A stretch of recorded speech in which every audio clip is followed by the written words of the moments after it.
กรรมอันใด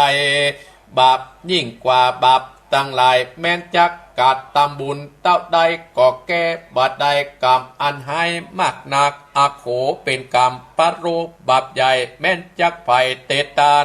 เต็มโดยมหาสมุทรใหญ่กว้างบ่อาจล้างเตะปาง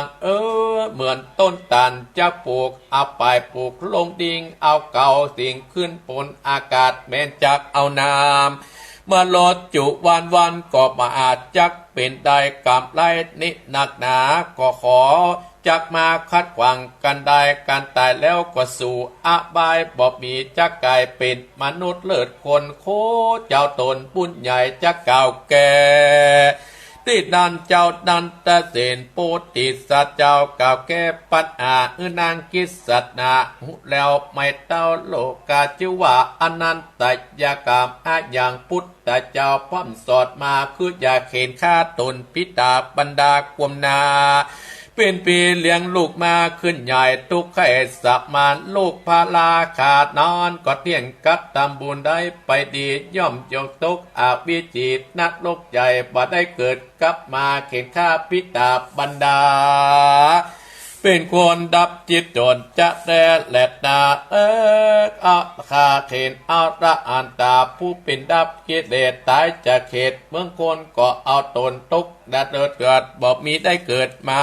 แหลดนา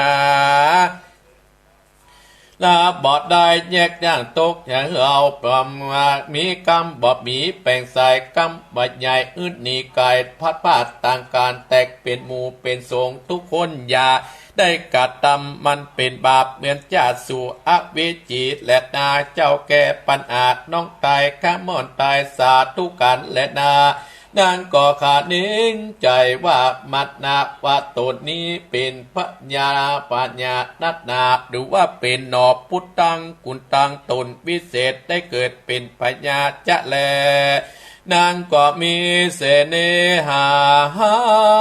คล้ายกับเจ้าแก่นใต้นั้นแต่เส้นรวดสุ่มสู่ยิวจุกินกันมานั้นประมาณ7 วันแล้วต้านนางนอกแก้วก็ไปอุปตาอุปสาปิตาตนพ่อทุกวันถึงวันทวน7ปัญญาจังกอดมาตามนั่งคิดสัตนาวัดดุราอักแก่พ่อผิวพันนามนเศร้าสันใดเป็นวัดไอหรือเมื่อยกายลูกจุงบอกพ่อปัดมาทิดานางกิสนาแกว่าลูกบ่ทรงปัญญาที่อันใดบ่เป็นวัดเป็นไอสักอันมีแต่จอมเองนันตาเสนเป็นเพื่อนแอบข้างนางก็บอกเล่าตั้งแต่เก่าตับมีนักนายาประการกล่าวมาด้วยประการแต่ต่างลางพญาจะฟังจุงฟังจุประการจุดนั่งแก้วทำปัญหาโพธิสัตว์เจ้าก็แก้ดอยนางกัดลวดคอสุมาปอทอยปอปัญญาจุงโปรดโทษลดโทษและขอขมาแด่เตอตินันปัญญาเจ้าจางได้ฟังกรรมบอกเล่าใครจาจริงจะใจพูดนิดนาบ่ใจคนโยตาสะบานต่อยเตี้ยงเป็นจัดเจือคุณพุทธังคุณอาจะแลจิ้งเก่ากับลูกแก้วตนบาดดุดาลูกหักพ่อแม่แก่เฮยกันว่ากรรมอันนี้เตี้ยงแต่ลูกนางจุงป้าใจปูดนันหนึ่งปอดได้อ่านนั่งก็ขึ้นเรเรประสาทแก้วไปบนก็ป้าเจ้าตนองค์อาจออกจากปราสาทเลี้ยวไวเข้ามาตะวายพญาจะจางเจ้าก็กราบไว้ตุนสาคาแด่พระผู้บานพญาจักใหญ่อันพุกห่มไปนาคลาสารข้าพเจ้ามาสถานที่นี้มีบุญจักจีนำจริงได้บอกที่แก่เจ้าเป็นลูกเต่าป่อพระราชาขอเมตตาอดโตดปดเมตตาตำแต่เตอตินันพญาสุวรรณาจังใหญ่หันโพธิสัตว์เจ้าก็มีใจฝ่ายยินดีปิติจะลาบลาคณะถูกโบราณเป็นหนอปูตังต้นประเสริฐอันเทวบุตรเจ้านำมาหือได้พบนางกิษณาลูกกาจะเป็นนาบุญเตียงไปหลางนิทานยังไปแจงพระจริงแสงเทศนาวะ จัดนากรรมสอนก็มีโดยประการดังกล่าวมานี้แหละนานิติต่างคิดญาสังบรรณาจากองค์เอกกิษณางาจากผูกตวนเจ็ดกอบบางคมสมเด็จเสด็จเอาละศรัทธาญาติโยมบรรดาพ่ออุ้ยแม่อุ้ยพวกออกพี่น้องคณะศรัทธาญาติโยมกิษณางาจ้างมาถึงตัดที่เจ้าสุพรรณเศรษนาเก้าที่พ่อพญาเจ้าเมืองปราณสีได้คือไปตามเจ้าเจ้าเสนกุมาร เจ้านันทเสนไปในป่าคือไปพอลูกเปิ้นเจ้านันทเสนสุพรรณเศรษนาตามเจ้านันทเสนกุมารลูกพญาเจ้าเมืองปราณสีไปในป่าเจ้านันทเสนนั้นไปหันกวางคำท่านทั้งหลายที่แล้วนะกล่าวความนั้นเป็นกองความพญาอินแถลงเป่งเป็ดมาฮื้อเจ้านันทเสนเนี่ยเพื่อไปพบนางกิษณาในป่าหิมพานต์ที่เป็นลูกพญาจ้างสุวรรณเจ้านันทเสนหันกวางคำแล้วก็ล่อยขี่ม้าล่อยไปสถาญาติโยมขี่ม้าล่อยไปเพราะจะยับได้กับกวางคำนั้นก็หายไปเป็นกวางคำวิเศษหรอกจนท้ายเจ้านันทเสนนั้นได้หลงป่ากับเจ้าสุพรรณเศรษนาเจ้าสุพรรณเศรษนาเมื่อเจ้านันทเสนโตยหาเจ้านันทเสนบัดตันก็ห้องหาตามเทือนถ้ำปูดอยตั้นทั้งหลายตามห้วยตามบนดอยเสาะตามเงือบประผาห้องเจ้านันทเสนก็ปะปะท้ายที่สุดเจ้าเสนาเจ้าสุพรรณเศรษนานั้นตั้นทั้งหลายก็ได้ถูกพญาอินในป่าหิมพานต์นั้นโดนจิตโดนใจว่าฮึปิกบ้านทีแรกปรึกษากันว่าจะเอาจะได้ดีสุดท้ายเจ้าสุพรรณเศรษนาอามัดคู่ใจก็ปากันปิกบ้านปิกเมืองปาราณสีไปถึงเมืองปาราณสีคนทั้งหลายก็ไปอยู่บ้านไผ่บ้านมันส่วนเจ้าสุพรรณเศรษนาอามัดคู่ใจตั้นแจ้งเจ้ามาก็เข้าไปกราบทูลพ่อพญาพรหมบัตตัดเจ้าเมืองปาราณสีตั้นทั้งหลายบอกว่าพ่อพญาบ่เดียวนี้นะลูกของต้านน่ะเจ้านันทเสนน่ะไปในป่าเนี่ยเฮาก็โตยบัดตันบ่ได้ลงกันเสาะหาปะปะก็เลยมาปิกมารายงานของพ่อพญาฮับหูเนี่ยพ่อพญาจะมาเอาโตดเอาตาจะมาฆ่าตู่เขาเนื้ออีกอ่ะพญาพรหมบัตตัดราชาเจ้าเมืองปาราณสีมาพิจารณาโอ้ข้าบ่ได้จอยมันปล่อยหรอกสู้เขาก็บ่ได้ปามันไปแต่เจ้านันทเสนขอข้าเนี่ยกู้บี้กู้วันข้าเลยอนุญาตให้ไปแล้วข้าก็ใจสู่เขาไปกู้ไปเกมอันนี้ความผิดบ่ได้เกิดกับสู่เจ้าขอลอยเจ้าเสนาอามาตย์พระทเสนาก็ดีใจตั้นทั้งหลายก็ได้ปิกไปบ้านปิกไปที่อยู่ที่อาศัยแม่พญาแม่ของเจ้านันทเสนได้ยินอย่างอ่อนโอ้ก็มาร้องไห้ร้องห่มท่านทั้งหลายเพราะว่าเป็นห่วงลูกว่าลูกจะไปอยู่จังได้จะไปกินจะได้ฝนตกฟ้าย้อยเอกอะลุ่มหลวงมาจะไปอยู่ที่ไหนเอกอะพญาเจ้าเมืองพรหมบัตตัดราชามีสติได้สติก็บอกว่าโอ้น้องรักจะไปกึดนักเพราะว่าเจ้านันทเสนเป็นคนมีศีลมีธรรมบ่เคยไปคบเต็งเองแห่งไผสักเตื้อบ่เคยไปเนี่ยไผได้เดือดร้อนตกใจสักเตื้อเดี๋ยวเรียบร้อยอู้ปับป่าลมจุเมียเพิ่งเป็นดักแล้วกับปากันไปที่ปุโรหิตาคือหมอหลวงในเมืองที่หันคือว่าหมอตรายนะตั้นตะไลปุโรหิตาได้ก่อนได้คูณว่าอายุของเจ้านันทเสนที่เสร็จเอามาแล้วโอ้พ่อพญาเจ้านันทเสนนี่บัดตายเนอะรับรองเพื่อจะมีโชคเห็นเหมาะจะปิกมาเดือนเจ็ดออกเจ็ดค่ำอย่างเนี้ยสถาญาติโยมคือเตรียมมาเตอะเจ้าจะได้จุกได้หลับโอ้พญาพรหมบัตตัดแม่พญาได้ไงก็ดีใจเตรียมตัวฮับลูกเป็นเดือนเจ็ดออกเจ็ดค่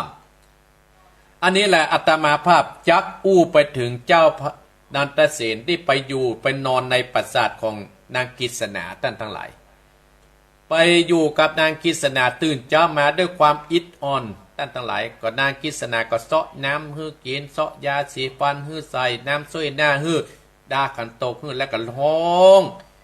เจ้านันทเสนมากินข้าวเจ้านันทเสนก็ห้องนางมากินข้าวนางก็มีความเอียงอายต่อพ่อใจท่านทั้งหลาย เจ้านั้นเสร็จก็ลูกไปเปียแขนมากะ เหมือนกับอาตมาหอนะเปียแขนมันนั่งขันโตกกันนะท่านตะไร นั่งขันโตกเรียกอินอิ่มเรียบร้อยนั่นน่ะท่านตะไรโอ้เจ้านั้นเสียว่าเขาจะอยู่กับเจ้านะจะอยู่ด้วยกันเป็นคู่หัวผัวเมียเอกะห้ามหิห้ามหายกันท่านนั้นตะไรห้ามหิห้ามหายต่างๆนานาโจรมาถึงว่านางกฤษณานั่นก็เลยตวายปัญหาเจ้านั้นแต่เสียนถ้าว่าเจ้านั้นแต่เสียนน่ะแก้ปัญหานางได้ก็จะได้ตกลงเป็นคู่หัวตัวเมียกันเนาะสตาญาติโยมว่ากรรมอันอย่างที่นักที่สุดบ่สามารถที่จะแก้ได้ถ้าทำแล้วทำบุญ100 จัดพันจัดกว่าบ่สามารถที่จะแก้ได้กรรมอันอย่างเองเจ้านั้นแต่เสียนว่าอันนั้นก็คืออนันตกรรม5 ประการได้กะมีมาตุขาดฆ่าบรรดาปิตุขาดฆ่าบิดาอรหันตัดฆ่าพระอรหันต์โลหิตปตุปาทคือทำร้ายพระพุทธเจ้าจังโลหิตเฮือขึ้นเนี่ยพอขึ้นสังฆเพศทำสูงขึ้นแตกจากกันตอบได้กู้อย่างต่างๆหลายเนี่ย5 ประการเนี่ยบัดสามารถที่จะทำบุญล้างได้เนี่ยเจ้านันทเสนอู้ยีต่างๆหลายถ้าจะอธิบายยาวเวลามันจะหมดอีพ่ออีแม่อยู่มันเข้าก็อยู่กันได้7 วันสถาญาติโยมเนี่ยบอกอธิบายแล้วข้าจะอธิบายศีลหน้าติดหน้านักสตาญาติโยมเนาะอยู่ตั้งแต่7 วันก็ได้ไปเพียวไปปฏิบัติปฏิบัติแม่เจ้าพ่อพญาจางสุวรรณพญาจางสุวรรณหันว่าลูกผิวพันธุ์วันนะลูกเฮาเนี่ยมาเมินก้อนเนี่ยเห็นละ ก็เพิ่นมีเป็นแฟนกันแล้วเพิ่นมีนี่แหละเนาะสถาญาติโยมนะผิวแบบเหมือนหมื่นก้อนเนี่ยก็เลยถามว่าลูกเป็นวัดการลูกเป็นไอกาเมื่อยที่ไหนปวดที่ไหนถามพ่อแม่พ่อเป็นห่วงลูกแล้วต่างๆหลายก็ถามต่างๆลูกเพิ่นก็บอกว่ากฤษณานักกฤษณาบ่ได้เป็นวัดบ่ได้เป็นอ้อยซะอย่างประเด็นนี่นะมีปวดใจไหมเนี่ยประเด็นได้หนีกันละ ได้หนีกันละถ้าเหมือนว่าเฮาเพิ่นได้อยู่ด้วยกันมาได้7 วันแล้วอีป้อเองอีป้อถึงยกโทษให้เหนื่อยแกจะอู้อย่างกันนะ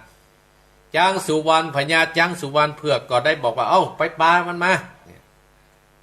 ปลามาแล้วก็ไปปลาไปนางก็ไปเอาเจ้านันทเสนมาพบพญาจางเผือกตั้นตั้งหลายพญาจางเผือกหานเจ้านันทเสนตั้นตั้งหลายรู้แล้วว่าเป็นตนบุญตั้นตั้งหลาย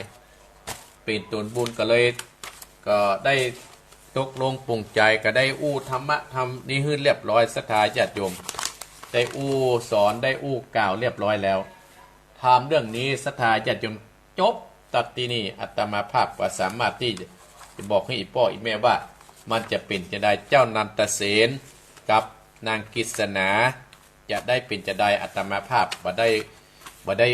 ด้หูต่างๆหลายพออีพ่ออีแม่น่ะฟังในติดหน้าต่อไปฟังในติดหน้าต่อไปเนอะเวลา5 เศร้านาทีตี 5:40 นาทีละศรัทธาญาติโยมใครจะโทรก็โทรเนอะขอบคุณเนอะศรัทธาที่เข้ามาพอเนาะป้าทีมเขาหลายคนโกเห็นเถอะก็เข้ามาพอไปโทรได้082เนอะเว้ยเนอะแม่จิรพันธ์มาแล้วนักป้าทีมกลับมาแล้วบรรเย็นบุญทวงศ์กลับมาแล้วโทรมาเนอะ0828857225โทรได้ถ้าปะโทรก็ได้จะปั่นปอนนะศรัทธาไอ้กี้ลูกโทรไป2 สายกิ้งเข้ามากำโทรมาเลยแม่ประพัดโทรมาแล้วเด็กกี้เนาะแม่จงดีกลับมาแล้วอนุโมทนาสาธุเนอะโทรมาแล้วเป็นคนที่ไหนมาหูเนอะเจริญปอนแม่เจ้าแม่อาเจ้าแม่ปานีกะแม่จันโสแม่จันโสมอันนั้นแม่ปานีเพิ่นนี่อันนั้นเพิ่นอยู่ฝางแม่จันโสมแม่อายหลังกาดยินดีเนอะแม่เนอะฟังแต่กี่โมงมาฟังมาตี 4มาแล้วยินดีนะแม่เนอะเดี๋ยวนี้ก่อนอาจารย์รีบโกยรีบทอรีบพายตลาดจะวายใส่บ่จะหนาวเนาะแน่นแล้วเนาะบุญรักษาเจริญพรนะแม่เนอะเจริญพรสายต่อไปเจริญพรพ่อบุญธรรมอนุโมทนาสาธุบุญธรรมอนุโมทนาเนอะบุญรักษาเนอะ บุญรักษาเจริญปอนเพิ่นฟังนะพ่อบุญธรรมวันที่12เนอะจวนอีปีมาเจริญปอนนมัสการครับน้องกบจากศูนย์แม่รินครับน้องกบว่าจะได้มาได้ฟังหลายอาทิตย์เลยคือเดินหาเน้อครับน้องกบอนุโมทนาสาธุเนอะนมัสการครับเจริญปอนโอ้รอไหลมาละไม่รีมาละเจริญปอน ว่าจะเจ้าท่านครูแม่ยางแม่หลงมันบวกเจ้าแม่หลงว่าจะได้ยินแล้วเนาะแม่หลงเอาเลยแล้วฟังกี่โมงฟังกันเจ้าเจ้าดีแล้วเนอะเจ้าบัดดีเนอะไม่ได้อู้กันเลยเจ้าชอบเป็นบ้าดีละเนอะรู้ประเดี๋ยวนี้ดีละยินดีนะแม่เนอะจะเลินปอนแม่หลงลี่จะเลินปอนแม่วิอินเจ้าฟังมาช่วงเรดิโอนะเจ้ายินดีนะแม่เนอะจะเลินปอนสายต่อไปคนน้อยจะเลินปอ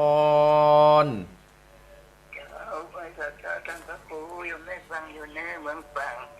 แม่ยังแม่จันสีเจ้าแม่จันสีฟังกี่โมง4 โมงเจ้า4 โมงฟังแล้วเป็นจะได้จำในพ้องแม่อุ้ยจันสีเป็นคติตอนใจดีฟังตอนที่นักกิจนาครับอันนั้นจะเสร็จก็มาปัสสาวะดีแล้วเนอะแต่ว่าฟังแต่อันนี้ยินดีเนอะแม่เนอะจะเลินปอนแม่จันสีอาจจะเลินปอนฝังไว้สาครับทานพระครู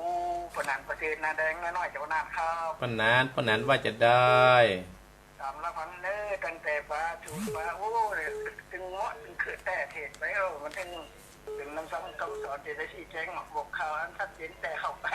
บุญรักษาปอนเนอกำลังใจทานพระครูนะครับขอพระครูได้อยู่เย็นเป็นทุกอายุมันยาวเป็นผู้หลุมใจแก่ดุแก่หลานบอกต่อไปครับเนอบุญรักษาเนอรักษาความดีๆครับจะเลินปอนจะเลินปอนได้สัตว์เจ้าท่านพระครูแม่ยังแม่จะรุนเจ้าแม่จะรุนว่าจะได้ฟังกี่โมงฟังตั้งแต่กำลังทำมาค่ะกำลังเทศทำยินดีเนอะวันนี้บ่ได้อยู่นะแม่เพราะการนักขนาดวันนี้ก็ได้จะการจะไปต้อนรับเจ้าคณะอำเภอใหม่รองเจ้าคณะอำเภอแล้วมาเจ้านี่ก็จะไปงานฮะผัวแม่เขามาแบบปะเนาะได้จะบอกเขาเปิดเนาะบ่ายก็ได้เจริญปอนนะแม่เนอะถ้าบ่ายสักบ่าย2นี่จะอยู่ได้อยู่เนอะเจริญปอนไปตาเจ้าแม่ยังแม่โทรมาจากห้วยน้ำขาวเจ้าบ่ได้บายฮื้อแม่ได้ลุงซูมก็ได้ฮื้อเตี้ยบายแม่ทาก็ได้ฮื้อเตเนอร์เจ้าเดี๋ยวฝากไว้สักวันก่อนพอมีเวลาเลยพี่น้องห้วยน้ำขาวซบก็บ่ได้ไปกรุงเทพกล้ามาเนอเจ้าบุญรักษาเนอเจริญปอนเจ้ากับวัดสาเจ้าทางพระคุณเจ้าแม่ยังแม่ขมูลเจ้าบ้านในกลางโอ้แม่ขมูลหายไปมื้อแล้วแน่เจ้ายังแม่ฟังกุศลกุองแต่วันลำได้โทรเจ้ายินดีนะแม่เนอเจ้าฟังตลอดเนอกับวัดสาเจ้าเจริญปอนเอามาศึกษาเจริญปอน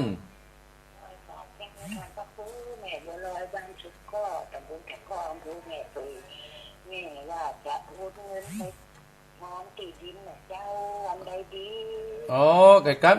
แม่มีเบอร์ส่วนตัวก่อนครับแม่โทรมาเบอร์นี้เนอะถ้าหลังจากออกเนี่ยเบอร์เนี้ยเนอะอันนั้น087หลังอาตมาภาพจบเลยเนี่ยแม่โทรมาเนอะก้มก่อนเนอะก้มก่อนเนอะหลังจากจบรายการเนี่ยเนอะหลังจากจบกันเจริญพรนะแม่เนอะเจริญพรนะแม่เนอะบัวลอยเนอะเจริญพรแม่บัวลอยแม่บัวลอยก็โทรมาก้มก่อนเนอะเจริญพรแม่ยังแม่อยู่ไหนแม่อยู่ไหนอยู่รัศมีค่ะ แม่อย่างแน่ ไม่คำนวณนะคะ แม่คำนวณแม่คำนวณโดยสเกตแม่ฟังตั้งแต่กี่โมง ฟังค่อย3 โมง 4 โมงแล้ว แม่จำที่ไหนพ่องเอาแม่คำนวณ ฟังหา แม่จำตนไหนพ่องที่อาตมาอู้ไปเอาสักหน่อยนะ ทำลายร่างท่านสนการเกตกาเรื่องค่ะ จำที่อาต ฟังนโมไปนโมตัสสะ ฟังแล้วเป็นจะได้แม่แม่ มันม่วน ฮะ ธรรมศาสตร์มันม่วน มันม่วนขนาด ฟังทุกปีแต่ก่อนได้โทรค่ะ แม่ฟังแล้วซึ้งใจดีเนาะ ตั้งใจดีม่วนนะฟังทุกปีแล้วนะตั้ง3 โมงแล้วเอาต้องรอฟังค่ะ ถ้าออกถึงวันไข่เดือดมาก้าเนี่ย ม่วนดิสอบได้นะ จิตไข่หัน เห็นเรื่องจังเลย ยินดีนะแม่เนอแม่แม่คำนวณเจริญพร ฟังตลอดเลยค่ะ เจริญพร เจริญพร ไม่บอกว่าท่านพระครูเจ้า แม่ยัง โทรมาจากบ้านบัวขอ5ตำบลนครเจดีย์แม่ไข่แก้ววงคำเจ้า แม่ไข่แก้ว ยินดีนะแม่ไข่แก้วเนอ เจ้าฟังอยู่เด้อแม่ยังไม่ได้โอนตังค์ให้แกนะ ไป ท่านพระครู ก็ได้องค์กระบอกเนอแม่เนอกับแม่วันที่10แม่วันที่12ก็ได้เนอ12 พฤศจิกายนเนี่ย แม่มามีอะไรไปโยงท่านพระครู ยินดีนะแม่เนอ เจ้าได้อีไรแม่อย่าโอนปัจจัยไปหอมเด้อ เจริญปอนเอาสายสุดท้ายเนี่ยศรัทธาญาติโยมจะหมดเวลาละเจริญปอน เจ้าพระครู ว่าแม่อยู่ไหน แม่ป้าอยู่บ้านท่าไรสายเจ้า แม่ทาละสายแม่ยัง แม่ป้าเจ้า แม่ปลาว่าจะได้ โอ้ฝันกับเจ้าแล้วก็เหมือไว้วัดอันนี้เลยจ้ะ แม่จำที่ไหนพ่องแม่ปลา โอ้จำได้จ้ะ บาทหนึ่งสักหน่อยอันหน่อยเดี๋ยวบ่ละ ว่าเจ้านั้นละเซนก็อยู่กับนางเงินพิจารณาโอ้เจ้าฟังกุฏิเลยเจ้า ชอบใจเนาะ เจ้า ยินดีนะแม่เนอ เจ้า บุญรักษาสายสุดท้ายเนาะเจริญปอน เพื่อนสัตว์เจ้า บนดอยแม่บกเขียว โดยเจ้า บกเขียว ฟ้าจะเสียเจ้าแล้วนะ ยินดีเนอ ฟ้าเนี่ยมาตีใจได้แล้วบายใจบ่ได้น่ะพระครู ยินดี จ้า อดเอาเนอ รักษาเจ้า เจริญปอนจบสถาญาติโยมปอนละบ่ต้องโทรแล้วเนอพอแล้วเนอวันนี้มันจะหมดเวลาแล้วท่านพระครูก็จะตัดแล้วนะเนาะอนุโมทนาศรัทธาญาติโยมเนอแม่บัวพัดแม่จันโสมแม่อายป้อบุญธรรมป่งหนองไอ้กบแม่หลงลีแม่วิอินแม่จันสีฝางเนอปนันประเสริฐน่านแม่จรูนถ้าจะอยู่ก็อยู่ปลาย2เนอ3 โมงนี่จะไปงานต้อนรับเจ้าคณะอำเภอแล้วก็บ้านห้วยน้ำขาวแม่ขมูลเนอแล้วก็แม่บัวรอยแม่คำนวณประสเกตแม่ไข่แก้วเนอแม่ปลาพาลาสายแม่บัวเขียวเจริญปอนเจริญปอนว่าหมดเป็นจะหมดเวลาแล้วเนอจะหมดหมดเวลาแล้วเนอหลวงพ่อเอาละศรัทธาญาติโยมอาตมาภาพก็ขอบคุณศรัทธาที่โทรมาเนอสำหรับศรัทธาที่จังมาอาตมาภาพทุกวันติดนั้นนะอาตมาภาพตอนเช้านี้จะไปงานสลักกพัดวัดห้วยดินจีหลักสวัสดิ์นครจีจะกลับมาประมาณเวลา11 โมง11 โมงก็จะฉานข้าวรายงานให้เรียบร้อยเลยเนาะมันง่ายดีได้เที่ยงนี่ก็จะอยู่วัดถึงประมาณสัก3 โมงถึงประมาณ3 โมงเที่ยงบ่ายโมงบ่าย2 ถึง 3 โมงเนี่ยอาตมาภาพอยู่แต่หลังจากนั้นอาตมาภาพจะไปต้อนรับหลวงพ่อที่ปรึกษาเจ้าคณะอำเภอโดยรอดที่วัดพระธาตุหงขาวและไปแสดงมุทิตาจิตหลวงพ่อรักษาการแทนเจ้าคณะอำเภอโดยรอดหลวงพ่อท่านพระครูสาธุกิจนันท์ที่วัดดอยน้อยเนาะเพื่อจะรวมตัวที่วัดหงขาวศรัทธาญาติโยมเพราะฉะนั้นศรัทธาญาติโยมที่จังมาหาอาตมาภาพมาแอวหาผู้เฒ่าผู้แก่ ใจจริงแล้วค่อยมาวันที่12นะศรัทธาญาติโยมเขาเข้ามาวันที่12เดือนพฤศจิกายนกินข้าวไงแล้วเขาจะสิบจัตตาถ้าศรัทธามานะสิบจัตตาเนาะสิบจัตตาคือพูดท่านฟังของอาตมาภาพผู้ฟังตั้งแต่เมื่อเจ้าที่ฟังรายการวันติดเนี่ยที่ฟังอาตมาภาพที่หุจักถ้ามีโอกาสนะถ้ามันมีก็เป็นยังถ้ามีโอกาสเขาจะสิบจัตตาฮื้อแล้วก็แจกของที่ระลึกฮื้อกับศรัทธาที่มาร่วมกันในงานกฐินเฮามาเมื่อเจ้าเฮากินข้าวตอนแล้วเฮาปิดก็ได้ศรัทธาญาติโยมเฮาตานเมื่อเจ้าในกรรมแล้วแมลงแล้วก็เป็นศรัทธาวัดหนองเหียงจัดตานกันศรัทธาว่าโอ้มันข้ามได้ท่านพระครูกับปิกก่อนได้เฮาสิบจัตตาแล้วเนาะเฮาสิบจัตตาแล้วเฮาสิบจัตตาแล้วถ้ามีศรัทธาโทรมาโอ้แม่จะไปอาตมาภาพก็อาจจะนิมนต์ตู้เจ้าที่เพิ่นออกรายการโดยอาตมาภาพนี่มาสิบจัตตาฮือเนาะเพราะฉะนั้นก็ศรัทธาญาติโยมถ้าว่ามันมีภัยโทรมาบอกขนาดอาตมาภาพก็จะสืบจัตตาอยู่แต่จะนิมนต์ในทีมงานตั้งสติสุขนี่สืบจัตตาฮือ แต่อาตมาภาพอนุโมทนากับศรัทธาญาติโยมเน้อทุกท่านทุกคนตั้งเมืองฝางก็ดีเวียงปอเป้าก็ดีตั้งเม็ดลีมก็ดีแม่น้อยเพราะอ้ายแม่พินทุบหอมแม่พาเขาเปิ้นจะมาศรัทธาญาติโยมเปิ้นจะเอามาร่วมกินร่วมทานกับอาตมาภาพเพราะว่าพร้อมกับมาร่วมกินร่วมทานกับแม่สาหรือว่าเประกัญญานั่นน่ะหรือไม่เประกัญญานั่นน่ะวัดดงหานาฏเพื่อเป็นร่วมทำบุญกับอาตมาภาพซื้อตีน 50,000 บาทอาตมาภาพจะได้10จัตตาเปิ้นพร้อมเป็นวันคล้ายวันเกิดเปิ้นตัวของแม่สาเประกัญญาดงหานาฏเพราะฉะนั้นก็อาตมาภาพเชิญชวนสถานในวันที่12เดือนพฤศจิกายนกินข้าวงานแล้ว 9 โมง 10 โมงนี่10จัตตาแล้วก็เรียบร้อยก็กินข้าวกันอู้นำสลานเฮามาเจ้าได้อู้ขอศรัทธาญาติโยมถ้ามาตอนบ่ายนี่นักแก่เนี่ยเฮาอู้กันในนามผู้ฟังสันปี้ชันน้องแบบพ่อและแม่ลูกอู้กันศรัทธาญาติโยมเนาะเอามามาทำบุญกันเด้อมามีปัจจัยก็ยกมือ10 นิ้วก็ได้บุญเหมือนกันเพราะว่าอาตมาภาพขอบคุณสถานที่บริจาคที่ดินที่อาตมาภาพซื้อที่ดินตารางเมตรละ300 บาท300 บาทนี้ก็เกือบกุ้มก็จะเอาเงินกฐินเนี่ยศรัทธาซื้อต่อไปบุญใดกุศลใดอีพ่ออีแม่ได้กึศได้สร้างกับอาตมาภาพขอให้เป็นบุญเป็นกุศลคุ้มของรักษาแม้นว่าต้านปลายจักตานปหาปอดตานปหาแม่ตานปหาปีตานปหาน้องก็ขอบุญกุศลนั้นจงกลับกลายมาเป็นเกาะแก้วไขคำมาปกอำสัมพิสายอย่างตนตัวของบรรดาศรัทธาญาติโยมต้านผู้ฟังจุผู้จุคนสมดังคาถาบดีขององค์สดีพระสัมมาสัมพุทธเจ้าตรัสเทศนาว่าสัพพิติโยวิวัสสันตุสัพพะโรโควินัสสันตุมาเตภวัตวันตรายโยสุขีตีคายุโกภวะอภิวาทนะสีริสะนิจังอุตตาปจายโนจัตตารโอธรรมาวัฏันติอายุวันโนสุขังปะลัง